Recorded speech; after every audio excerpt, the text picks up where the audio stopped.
Good afternoon sir. हाँ good afternoon. ऐसे धुन में क्यों बोलते हो? चलो देखो, चैप्टर है डेटर्स मैनेजमेंट, दो पार्ट हैं इसके जो एग्जाम में पूछे जाते हैं। हम जो आज पार्ट डिस्कस करेंगे वो ये है कि आप कितनी बार भी पढ़ लीजिए आपको दिक्कत आएगी ही आएगी, ऐसा माना जाता है। एक बार पढ़ लेते हैं सही तरीके से, पहले समझाऊंगा पूरी अच्छे तरीके से, दूसरे पार्ट में रटवा दूंगा, आपको दूसरा पार्ट ज़्यादा अच्छा लगेगा। ठीक है, लेकिन दोनों ही केस में आपको आंसर आ जाएगी कैसे करना, कैसे जैसे इंस्टीट्यूट चाहता है वैसे प्रेजेंटेशन।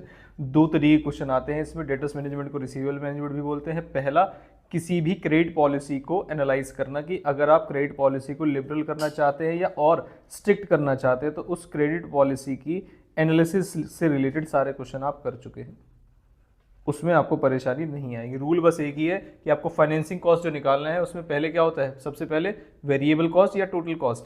सबसे पहले आपको निकालनी है फाइनेंसिंग कॉस्ट टोटल कॉस्ट पे। अगर टोटल कॉस्ट अवेलेबल नहीं है क्वेश्चन के अंदर तो वेरिएबल कॉस्ट, और अगर वेरिएबल कॉस्ट भी अवेलेबल नहीं है तो लास्ट में जाके ऑप्शन नहीं बचता तो सेल्स में निकालते हैं। ये है order of preference for calculating क्या, फाइनेंसिंग कॉस्ट।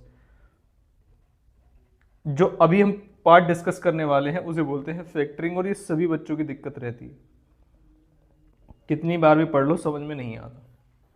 क्या ये बात समझ में? इससे रिलेटेड एक बार शायद एग्जाम में भी क्वेश्चन आ चुका है अगर आपने देखा है तो, एक ही इलस्ट्रेशन है इंस्टीट्यूट के अंदर जिसे हमें समझना है। थोड़ा सा कंसेप्ट बता देता हूँ फिर उसके बाद मैं इसका क्वेश्चन कराऊंगा और 15 मिनट के अंदर ही खत्म हो जाएगा। देखिए कैसे फैक्टरिंग वर्ड का मतलब क्या होता है और इसे कैसे सॉल्व करते हैं। सबसे पहले इस पूरे चैप्टर में क्रेडिट सेल्स है या कैश सेल्स है? Credit sales. आपने एक वर्ड सुना है अंडर राइटर्स। अंडर राइटर्स होते हैं अकाउंट्स में शेयर्स के लिए, सिक्योरिटीज को लेके। क्या होते हैं वो गारंटी देते हैं, अगर पब्लिक ने नहीं करता तो हम करेंगे। क्यों ऐसी गारंटी की क्यों जरूरत पड़ी कि पब्लिक ने नहीं खरीदा तो हम खरीदेंगे? मत खरीदने दो, क्या दिक्कत है, जितने बिकेंगे जेन्युइनली बिकने दो। कमीशन मिलता है उसको। गलत, बताओ।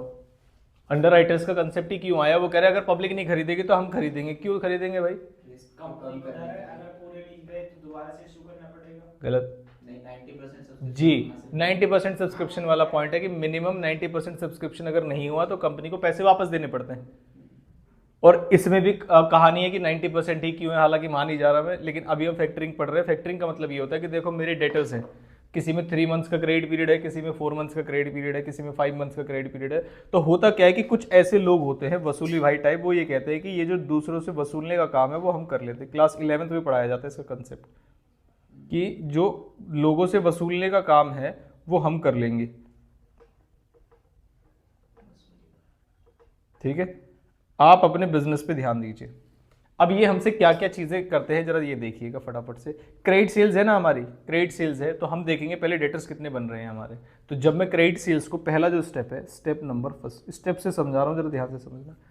पहला स्टेप ये है कि हम ये देखते हैं कि हमारे कितने पैसे बनते हैं जो मार्केट में फंसे हुए हैं। तो कैसे निकालेंगे? उसमें मैं पूरे साल की कौन सी सेल्स, क्रेडिट या कैश, एनुअल क्रेडिट सेल्स में मल्टीप्लाई कर दूंगा क्या, कलेक्शन पीरियड से, जो भी मेरा कलेक्शन पीरियड होगा, और उसे डिवाइड कर दूंगा मंथ से या डेज से, जो भी आप करना चाहते हैं। या तो किससे डिवाइड होगा, 12 मंथ से, या किससे डिवाइड होगा 360 डेज से, या फिर किससे डिवाइड होगा 52 वीक्स। इनमें से किसी भी तरीके से होल्डिंग पीरियड्स गिवन होते हैं। अब इससे क्या आ जाएगा स्टेप 1 में, बताइए।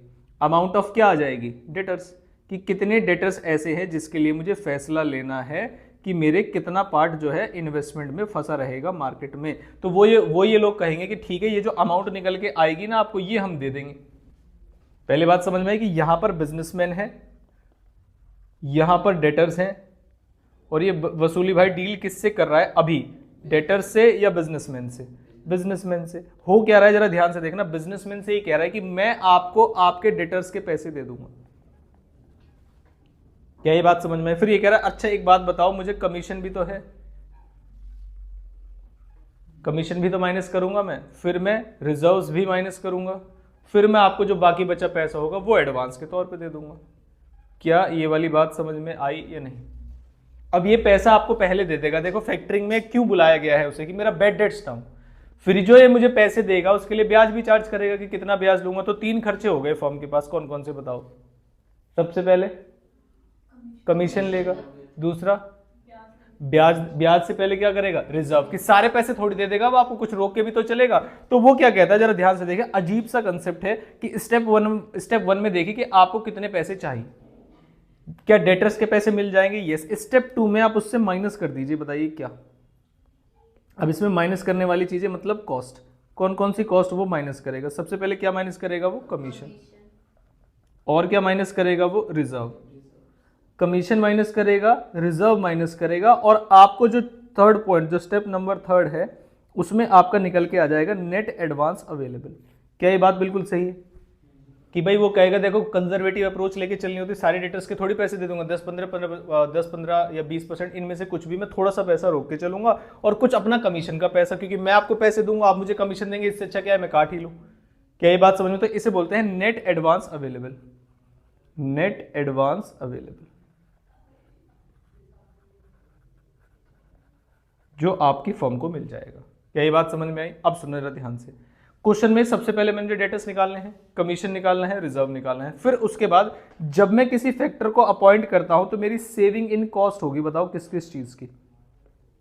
स्टेप नंबर 4 में निकालूंगा मैं सेविंग इन कॉस्ट। बताइए कौन कौन सी कॉस्ट बच जाएंगी? एक तो बेड डेट्स की मुझे चिंता नहीं होगी, सेविंग इन बेड डेट्स होगी पहली चीज। Saving in any collection expense जो कि मेरे होते हैं, अब वो मुझे नहीं करने पड़ेंगे, तो ये 2 सेविंग निकालूंगा मैं। इसमें से जो 2 अमाउंट आएगी मेरी स्टेप नंबर किस में? 4 में। तो स्टेप नंबर 4 में और स्टेप नंबर 3 में जो अमाउंट में कंपैरिजन करूंगा, किस किस में? स्टेप 4 और स्टेप 3। क्या मुझे फाइनेंसिंग कॉस्ट भी निकालनी पड़ेगी इसमें? फाइनेंसिंग कॉस्ट का मतलब ये है कि वो मुझे पैसे दे रहा है, तो ये एक अपॉर्चुनिटी कॉस्ट भी तो है, उसमें ब्याज भी तो है, मुझे पहले पैसे मिल रहा है। जो पैसे मुझे 3 महीने बाद मिलते हैं वो पैसे मुझे एडवांस में मिल रहे, तो क्या एडवांस में ब्याज भी जाएगा? यस। तो जो नेट एडवांस अवेलेबल है, अगर आप चाहें तो यहीं पे ब्याज निकालना चाहें तो निकाल सकते हैं, अगर आपका मन करे तो। इसे लगा देंगे हम स्टेप नंबर 4 की, हमें एडवांस देंगे। अब मुझे बताओगे कितने दिन का ब्याज देना पड़ेगा मुझे उसे, जब वो मुझे एडवांस देगा? डेटर्स का मतलब तो यही है ना, फैक्टरिंग का मतलब तो ये भाई साहब 3 महीने बाद पैसे मिलने वाले, 3 महीने बाद तुम कलेक्ट करके देखो, तरह से जिम्मेदारी ले लो, बेड डेट्स ना हो। लेकिन अगर मुझे एडवांस दे रहा है तो क्या एडवांस के लिए इंटरेस्ट भी चार्ज करेगा? हाँ। तो इंटरेस्ट कैसे निकालेंगे बताओगे? इंटरेस्ट कैसे निकलेगा? नेट एडवांस अवेलेबल मेरे पास है, इसमें से ये मैंने अमाउंट निकाली नेट एडवांस अवेलेबल, जो कि स्टेप नंबर 3 में आई। समझ में आया? मल्टीप्लाइड बाय क्या? ब्याज का रेट क्या चल रहा है, इंटरेस्ट रेट, और मल्टीप्लाइड बाय कितने दिन के लिए उधार दे रहा है, तो जो आपका होल्डिंग पीरियड होगा उतने ही दिन के लिए उधार दे रहा होगा, या तो 3 या 12 मंथ्स या 360 या 52। ये कंसेप्ट समझ में आया या नहीं आया? तो 3-4 चीजें हम कंपैरिजन कर लेते हैं तो हमारा आंसर आ जाता है। अब दिक्कत कहाँ आती है, बस इस चीज में देख लीजिए। यहां तक तो सीधा सीधा हिसाब है, डेटर्स अपने कमीशन काटेगा वो, और क्या काटेगा? रिजर्व रोक के रखेगा, और अपना ब्याज का पैसा। 3 चीजें हैं, बस बात खत्म, और कोई दिक्कत वाली बात नहीं है। अब सवाल ये आया, देखो जरा ध्यान से, अमाउंट्स को जरा ध्यान से समझिएगा। ये जो डेटर्स का बैलेंस है ये पूरे साल की फिगर है। डेटर्स बैलेंस क्या है? पूरे साल की फिगर है, या 3 मंथ्स है तो 3 मंथ्स की फिगर है? जल्दी से बताओ। जितने महीने, तो इसका मतलब ये जो अमाउंट है वो 3 मंथ्स की है। और अगर ये अमाउंट 3 मंथ्स की है तो क्या कमीशन भी इसी अमाउंट पे निकलेगा? हाँ। तो ये भी कितने को शो कर रहा होगा? 3 मंथ्स को। बताओ बात समझ में आई या नहीं? Yes sir. और अगर ये वाला अमाउंट रिजर्व का है तो ये भी कितने का शो कर रहा है? 3 मंथ्स का। लेकिन लेकिन लेकिन जो ये मेरी सेविंग कॉस्ट है, बेड डेट्स कलेक्शन एक्सपेंस, ये हमने कितने पे निकाले होंगे? पूरे साल पे, पर एनम पे। तो क्या मैं स्टेप नंबर 5 और स्टेप नंबर 2 को कंपेयर कर सकता हूं? नहीं।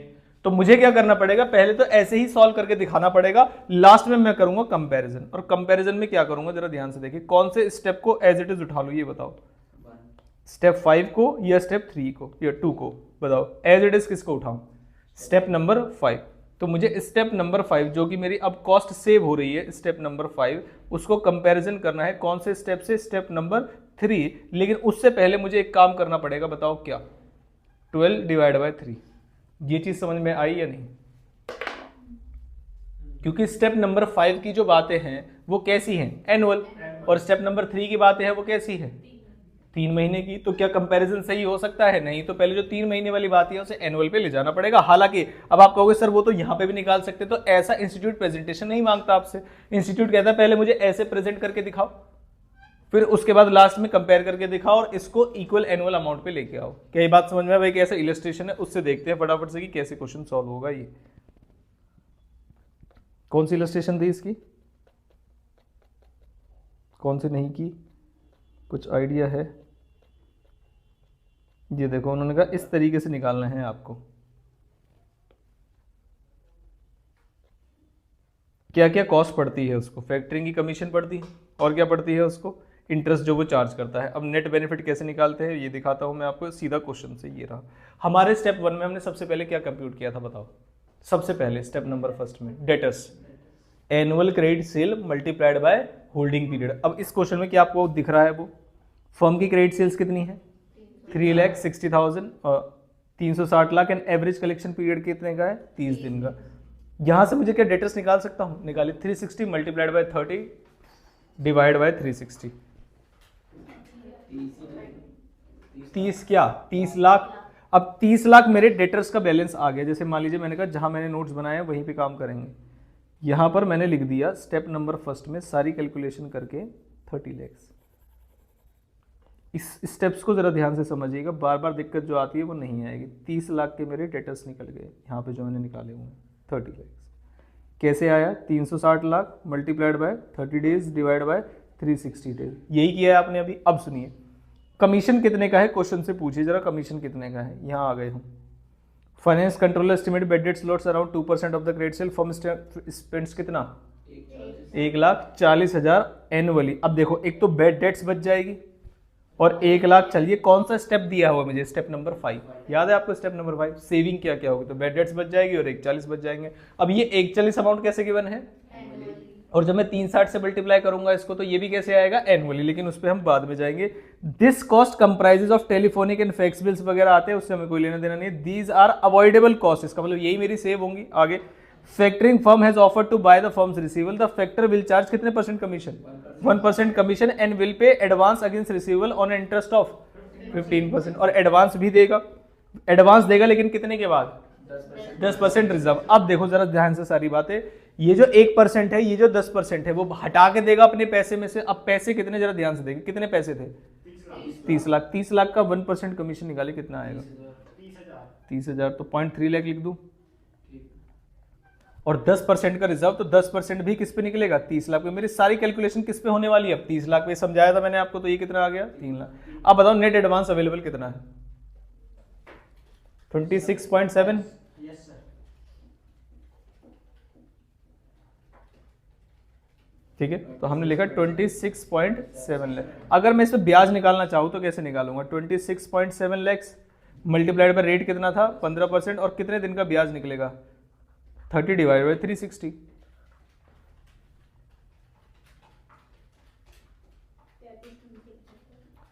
33,375। ये मेरा एडवांस आ गया।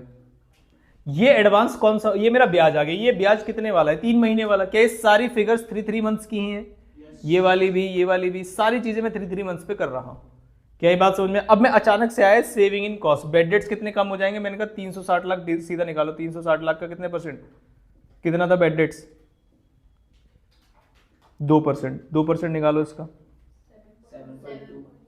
7.2 लाख, और उसके बाद 1,40,000 भी था, याद है आपको, वो भी अवॉइडेबल कॉस्ट थी। तो बताओ अमाउंट कितनी 8.6 लाख। अब मैंने कहा कंपैरिजन करो स्टेप 5 का। स्टेप 5 मतलब 8.6 lakh multiplied by step 3। Step 3 में 2 अमाउंट थी मेरी, कौन कौन सी जो मैं पे करूंगा, कमीशन और रिजर्व। आ जाते हैं, कमीशन और रिजर्व करूं या कमीशन और ब्याज करूं, ये है सवाल। मेरा खर्चा कौन सा है, कमीशन और रिजर्व का या कमीशन या ब्याज का, कमीशन और ब्याज का। रिजर्व तो नहीं है मेरा खर्चा, रिजर्व तो बस वो रोक के दे रहा, बाद में दे देगा। तो मेरे 2 ही खर्चे हैं, बताइए कौन कौन से, एक तो कमीशन और एक ब्याज। कमीशन और इंटरेस्ट। कमीशन कितने की थी 30,000 की, कितने 30,000 की थी। उस 30,000 को मुझे मल्टीप्लाई करना है, बताओ किससे 360 और डिवाइड बाय 30, ऐसे ही कुछ था। और उसके बाद ब्याज पे आ जाइए, ब्याज कितना है 33,375। ये भी कितने महीने को रिप्रेजेंट कर रहा है ये बताओ, ये कैसे रिप्रेजेंट कर रहा है 3 महीने को, ये साल का कैसे नहीं है। ये जो नेट एडवांस अवेलेबल है वो 3 महीने का है, तो ब्याज भी कितने का आएगा 3 महीने का। तो मैं आ गया वापस मल्टीप्लाइड बाय 360 डिवाइड बाय 30। जल्दी से बताइए कमीशन कितनी आएगी एनुअली,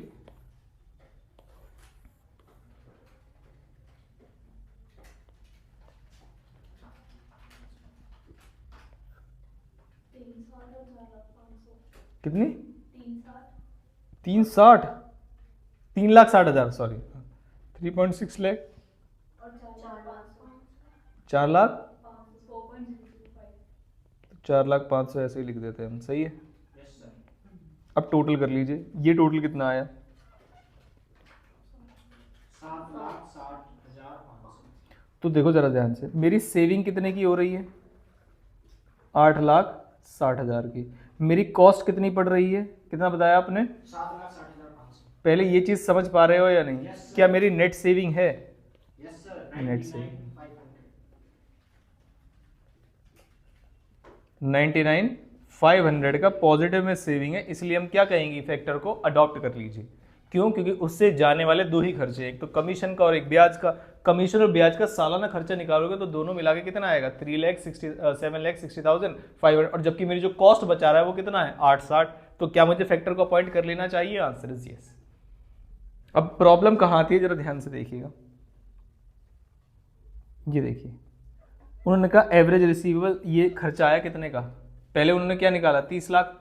उस 30 लाख पे ही कमीशन निकाली, 30 लाख का ही रिजर्व निकाला, उसका टोटल कर दिया, मतलब ये इनका एक्सपेंस है 3,30,000। अब अमाउंट अवेलेबल फॉर एडवांस हमारे पास भी कितना था बताइए? Amount available for advance 27 lakh, 26,70,000। इसी पे उसने क्या निकाला है? ब्याज कितने दिन का?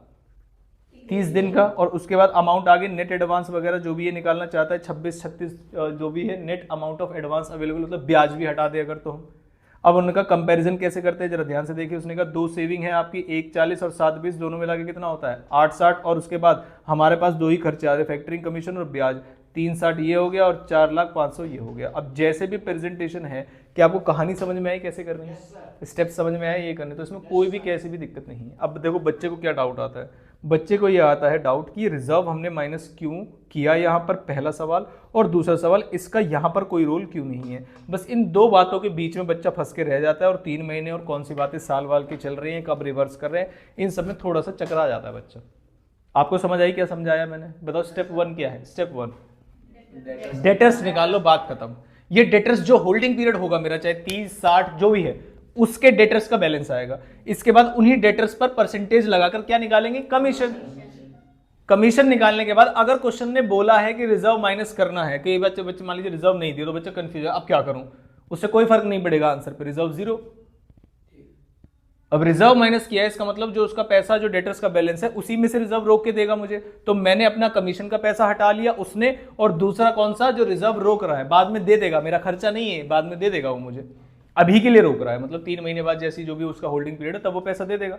उसके बाद ये दो खर्चे माइनस करने के बाद वो अमाउंट आएगी जिसपे ब्याज लगना चाहिए, मतलब जो मुझे एडवांस देने वाला है। अपना कमीशन हटा लिया, अपना रिजर्व हटा लिया जो बाद में दे देगा मुझे। अब ये अमाउंट मेरे हाथ में देने वाला है और इस ब्याज पे मुझसे इंटरेस्ट लेगा, इस अमाउंट पे मुझे इंटरेस्ट लेगा। तो मैंने कहा फिर इंटरेस्ट भी काट ही लो।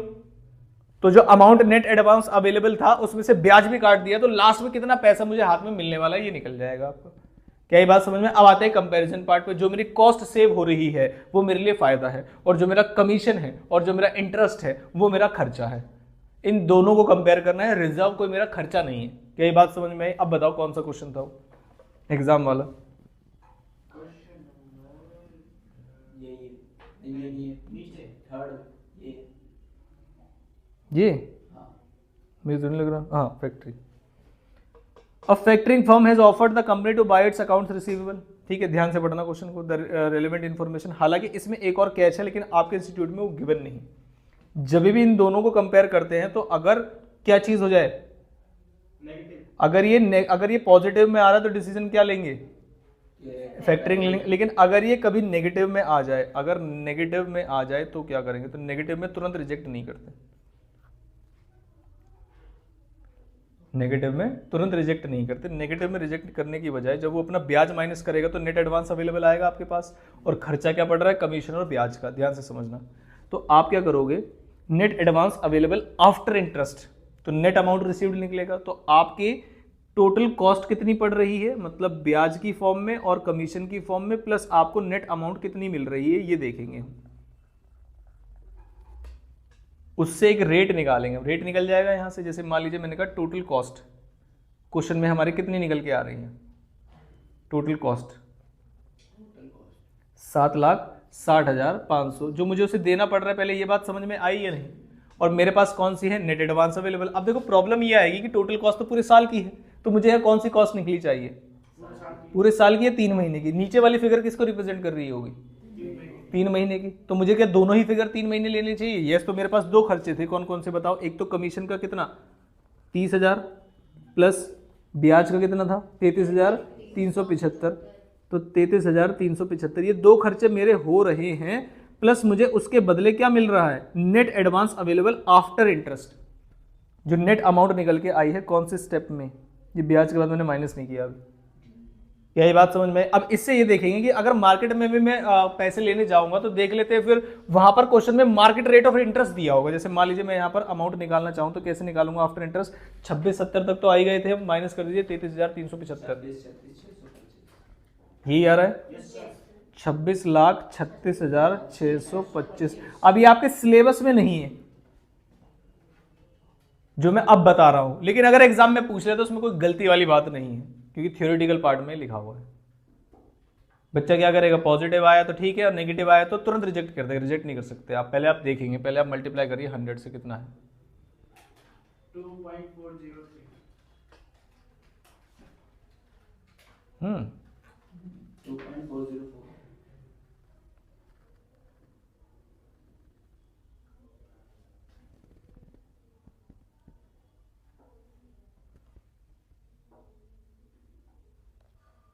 एक बार 7 से करना फटाफट से, 7 60 500 से, एनुअल से ही करना पड़ेगा।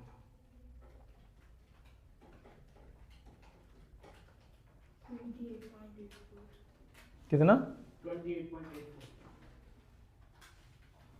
ठीक है, तो पहले वाले सही है। कितना आ रहा था पहले वाला? 2 पॉइंट भूल गए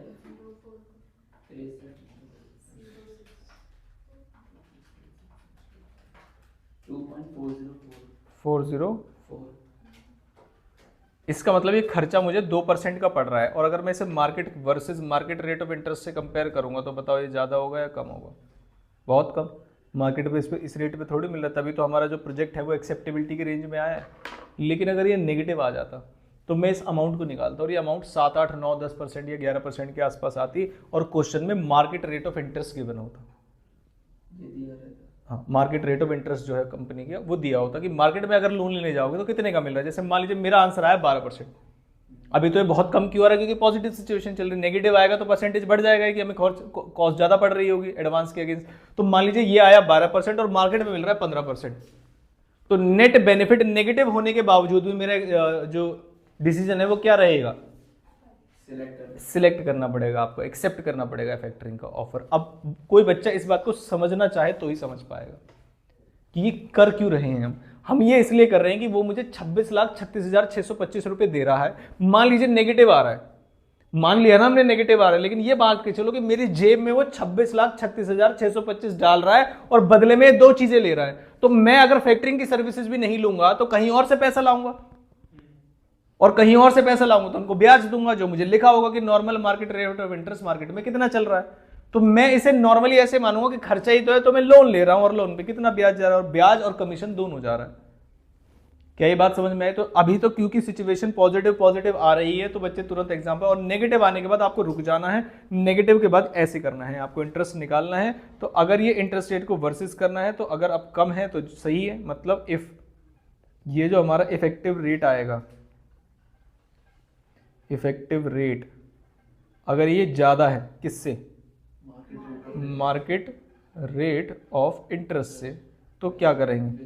रिजेक्ट कर देंगे। लेकिन अगर ये कम आ गया तो एक्सेप्ट कर लेंगे। If effective rate is less than market rate of return. अब ये क्वेश्चन ना आपके इसमें है ना कहीं उन्होंने दिया हुआ है, लेकिन हम तो प्रोविजन फॉर डाउटफुल डेट्स की ही क्लासेस ले रहे हैं। क्या ये बात समझ में आई? तो इतनी बात पता होने में कोई दिक्कत वाली बात नहीं है। पेपर तो मुश्किल आएगा, तो कंफर्म बात है, आप मेरे से साइन करा लीजिए अभी इस बात को लेके। तो आगे बात समझ में? तो ये रहा हमारा वो वाला हिस्सा। अब आपके एग्जाम वाले क्वेश्चन पे आता हूं मैं, बताइए क्या है। The current average collection period for the debt is 80 days and half of the debt is default. इसका मतलब क्या है? 0.5% bad debts. The factor has agreed to pay over money due the company after 60 days and it will suffer all losses for bad debts also. इसका मतलब saving in bad debts होगा। और एक problem है इसमें, बताइए क्या? वो हमें पैसे कितने दिन बाद देगा? 60 दिन बाद। इससे क्वेश्चन पे क्या फर्क पड़ेगा? हमें पहले मिल रहा था ना उसमें। हमें होल्डिंग पीरियड कितना है? होल्डिंग पीरियड कितना है? 80 दिन, और फैक्टर्स है agree to pay over the money due to the company after 60 days and it will bear all the losses. तो इंटरेस्ट कितने दिन का निकलेगा बताओ?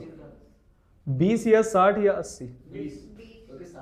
60 दिन बाद दे रहा तो 60 दिन का तो नहीं चार्ज करेगा ना, और अगर कुछ नहीं गिवन होता तो कितने दिन का निकलता? 80 दिन का। तुरंत दे देता वो मुझे। क्या ये बात समझ में आई? अब फैक्टरिंग कमीशन कितना है? 2%। द कंपनी स्पेंड्स 1 लाख रुपए ऑन एडमिनिस्ट्रेशन, और एनुअल क्रेडिट से 90 लाख है। वेरिएबल कॉस्ट वगैरह की शायद मुझे जरूरत पड़ेगी क्या?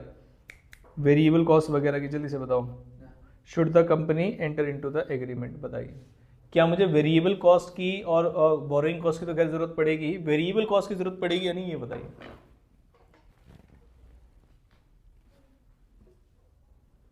या ये जुमला है?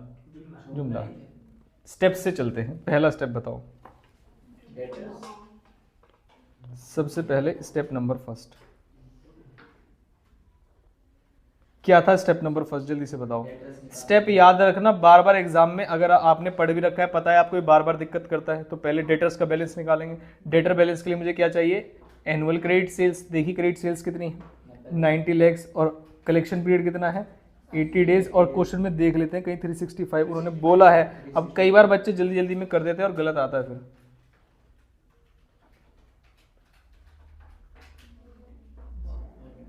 कितना आ रहा है? 19,72,603 लग कर दें। ठीक है, ये डेटर्स था। अब मुझे स्टेप 2 में क्या करना है? मुझे स्टेप 2 में खर्चे निकालने हैं कि इसमें से माइनस क्या क्या करूं? बताओ क्या माइनस करूं? एक तो कमीशन माइनस कर लेंगे और रिजर्व माइनस कर लेंगे। क्या आपको क्वेश्चन में कहीं रिजर्व दिखा था? नहीं, तो रिजर्व नील कर देंगे। जो बच्चे रट के आते हैं वो फंस जाएंगे कि रिजर्व नहीं है इसमें। कमीशन कितने की थी? 2% की? पक्का? At the rate 2%। 2% किसका निकलेगा? 90 लैक्स का या 197 का? बताइए कितना आया? 39,453। अब मैंने कमीशन माइनस कर दिया, बताइए नेट अमाउंट कितना बचा? Net amount of advance 19,33,150। अब मुझे क्या निकालना है बताइए स्टेप नंबर 3 में? बताओ। एडवांस अगर मुझे पता चल जाए तो इसका मतलब क्या है? मुझे ब्याज देना पड़ेगा। तो अब इंटरेस्ट निकालने दें। इंटरेस्ट कैसे निकलेगा? 193,3,150 मल्टीप्लाइड बाय कितने दिन का? 20 डिवाइड बाय कितना? 365 और कितना? 15%।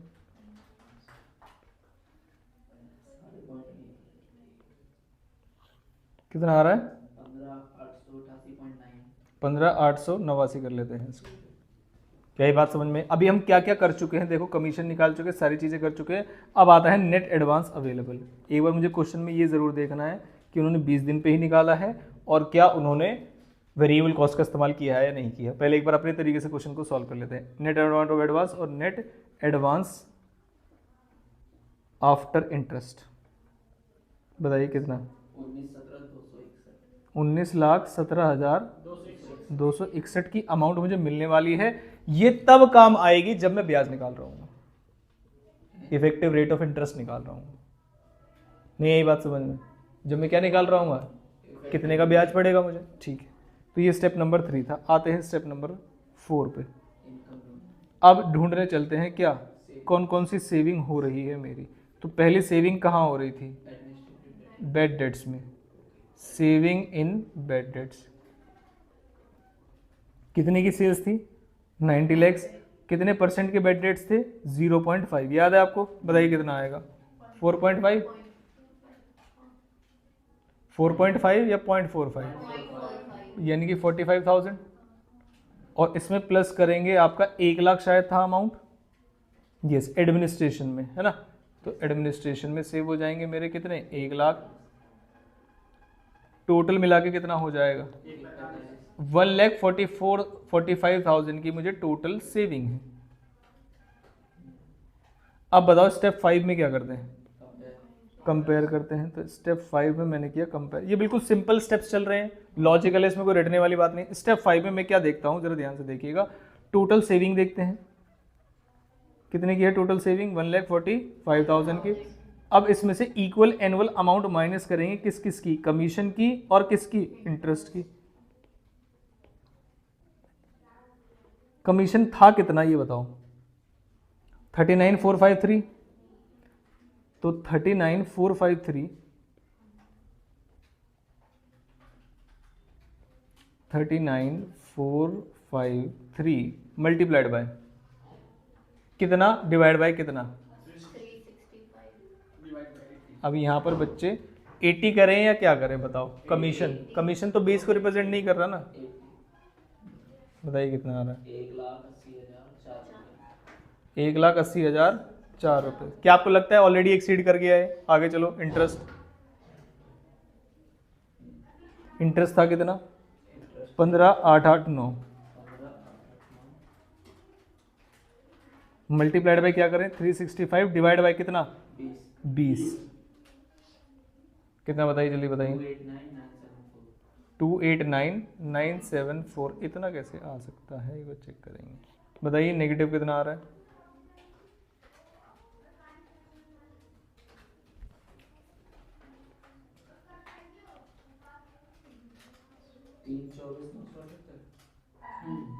तीन लाख 24,000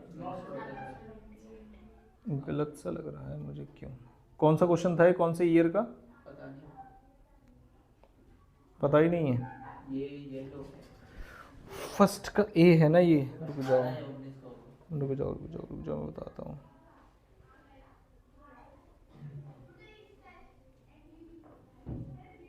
फर्स्ट का ए किसमें दिख रहा है आपको। दिसंबर 21 में है एक तो, और 1 जुलाई 21 में भी है, तो दोनों में से किसी एक का होगा। इनके आंसर्स निकालिए फटाफट से एक बार, फटाफट जल्दी से। जुलाई का किस हमने किया है। दिसंबर 21 का देखो जरा फटाफट से। क्या दिसंबर 21 का सॉल्यूशन में यही आ रहा है या क्या आ रहा है। दिसंबर 21 के अभी तो अवेलेबल नहीं होंगे ना, शायद निकल जाएंगे, लेकिन वो निकालो जरा फटाफट से।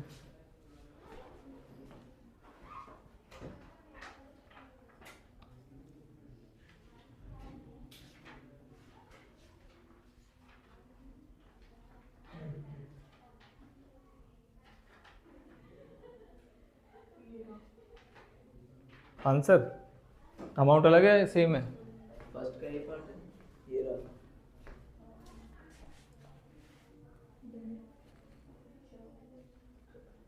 ये तो 145 ही है ना। Interest 90 lakhs। अच्छा उन्होंने वेरिएबल कॉस्ट पे निकाला है ना, जैसे हम इन्वेस्टमेंट इन डेटर्स निकालते हैं ना। बस प्रॉब्लम ये है, हम भी निकाल सकते थे वैसे तो वेरिएबल कॉस्ट। इसके अलावा कहीं चेंज है।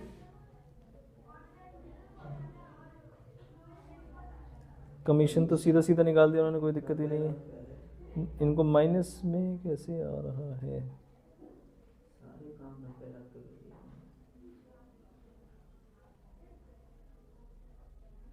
लिए। वो तो इक्विवेलेंट करेंगे तब भी वही आएगा। हमारी अमाउंट इतनी कोई कैलकुलेशन एरर तो नहीं है, देखना जरा।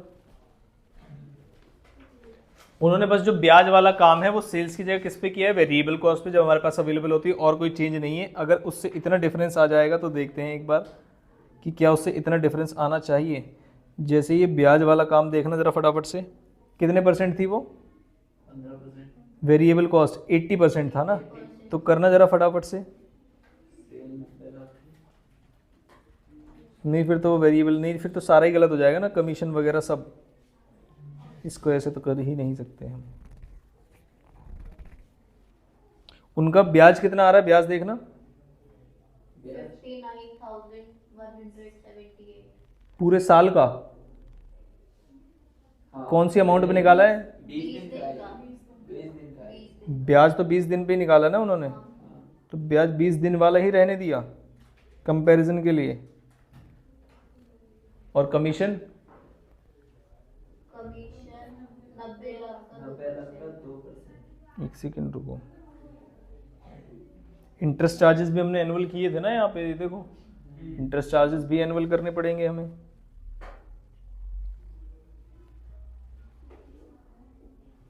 नहीं इंस्टीट्यूट का आंसर देखो, इनका छोड़ो। इंस्टीट्यूट का ही है।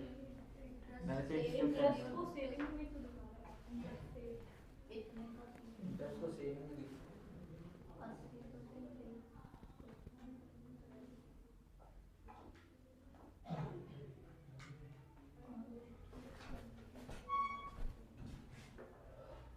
इस वाले क्वेश्चन में और इस वाले क्वेश्चन में क्या डिफरेंस है?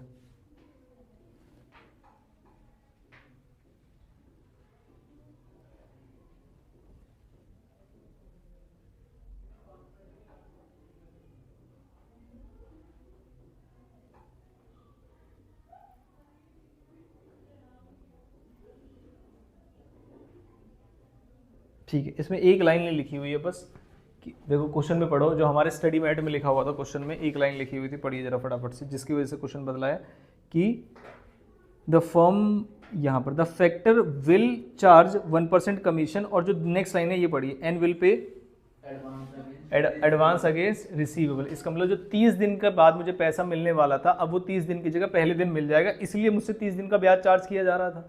लेकिन अब क्या उसने एडवांस देने की बात कही है? नहीं, अब उसने कहा जो 80 दिन का पैसा है अब कितने दिन में मिल जाएगा? 60 दिन में। तो मेरा एवरेज कलेक्शन पीरियड 80 से 60 हो गया। दोनों बातों में फर्क है। देखो 80 की जगह पहले दिन दे दे तो मुझे ब्याज देना पड़ेगा, लेकिन 80 की जगह एवरेज कलेक्शन पीरियड ही कितना हो रहा है? 60। तो पहले जो 80 दिन तक मेरा फंड्स ब्लॉक रहता था, वो कितने दिन ब्लॉक रहेगा? 60। तो 20 दिन की मेरी सेविंग थी इंटरेस्ट में। इसने एडवांस वाली बात लिखी नहीं थी, हमने अज्यूम कर ली कि एडवांस दिया है इस वाले क्वेश्चन में, बस और कोई भी दिक्कत नहीं। पढ़ो, कहीं लिखा हुआ इसने एडवांस दिया है?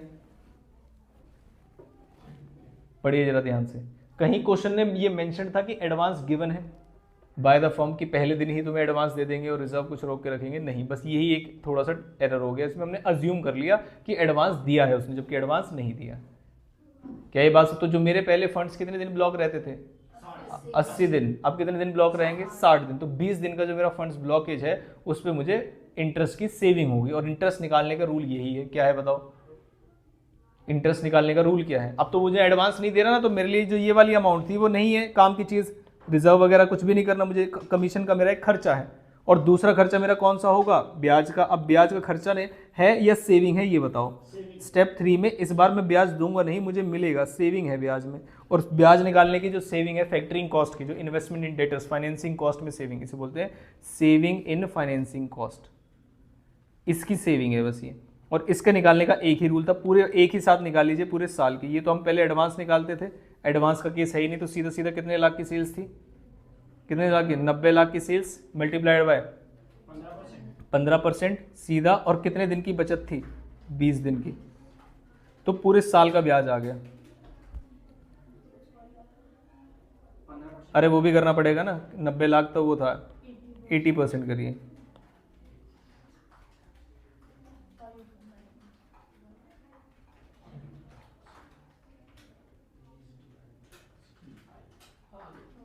कितना?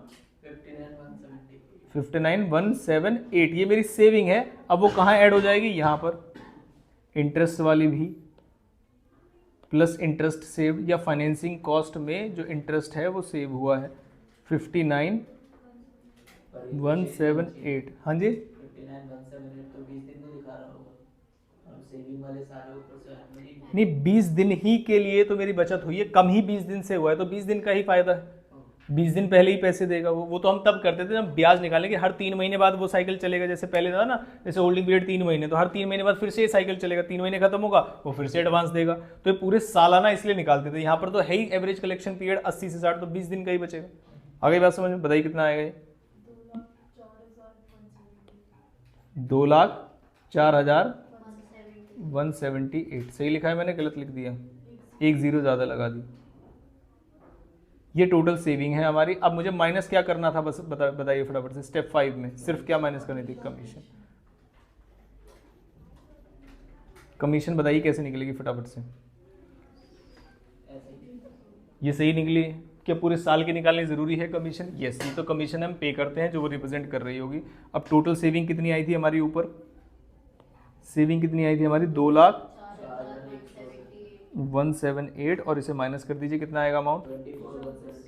24,174। ये है हमारी नेट सेविंग। क्योंकि ये पॉजिटिव में इन्होंने फिर से एक्सेप्ट कर ली है। अब मेरा ऐसा मानना है कि अगर इससे क्वेश्चन आता है, अब आएगा नेगेटिव वाला पार्ट। नेगेटिव वाला समझते हो? जैसे पहले क्वेश्चन इंस्टीट्यूट में ड्राफ्ट किया हुआ है, उसमें नेगेटिव आएगा आपका आंसर, आप बोलोगे रिजेक्ट कर दो। रिजेक्ट नहीं कर सकते आप, एडवांस अवेलेबल से कंपेयर करें। आगे बात समझ, दोनों में डिफरेंस क्या है ये समझ आया? पहले वाले में क्या था, जो स्टडी मैट में दिया हुआ है, उस क्वेश्चन में क्या है? उसमें एडवांस दे रहा था, इसमें एडवांस नहीं है, तो बस नॉर्मल कैलकुलेशन करनी थी बचत की और खर्चे की कि डेटर से इतना कमीशन पे करना पड़ेगा, वो पूरे साल का निकाल लिया हमने वहां पर जाकर, और उसके बाद हमारा ब्याज बच गया, उसके बाद हमने ये टोटल कर दिया और कंपेयर कर लिया। आसान क्वेश्चन था, हमने एडवांस समझ के कर दिया। पहला वाला क्वेश्चन ज्यादा आसान था या ये? अभी लोग पहला वाला समझ में आया था इसलिए वो आसान लगने लगा, अब ये नॉर्मल क्वेश्चन आ गया तो अब ये मुश्किल लगने लगा, जबकि ये बिल्कुल अलग बात है। कमीशन जाएगी, बेड डेट्स बचेंगे, एडमिनिस्ट्रेशन कॉस्ट बचेगी, और 20 दिन का ब्याज जो कि एवरेज कलेक्शन पीरियड हमारा रिड्यूस हो गया वो भी बच जाएगा, और वो 20 दिन का ही रिप्रेजेंट करेंगे। आप नोट डाल के लिख लीजिएगा उसमें। क्या ये बात समझ में? बाकी सारा क्वेश्चन हो ही जाएगा, आपको समझ में आता है। जो नॉर्मल क्वेश्चन आए, increase in variable cost, increase in fix cost, ये सब कर लोगे आप, इसमें कोई परेशानी नहीं है। बेड डेट्स किस पे निकालते हैं, फाइनेंसिंग कॉस्ट किस पे निकालते हैं, सब आता है आपको। तो कल एक छोटा सा टेस्ट रख लेते हैं, छोटे में 5 क्वेश्चन आएंगे बस, 25 नंबर 5 से 6 लगा लो आप, मतलब अच्छा खासा फिगर बना लेंगे वो तो क्वेश्चन का। आगे बात समझ में? तो थोड़ी सी एक्यूरेसी के साथ आइएगा आप तैयारी करके। क्या ये बात समझ में आई कि कल ही आपका डेटर्स का टेस्ट भी हो जाएगा और कल ही हम एक चैप्टर भी शुरू कर देंगे, वर्किंग कैपिटल मैनेजमेंट। क्या ये बात समझ में आती है? पक्का? ठीक, बंद कर देना उसको।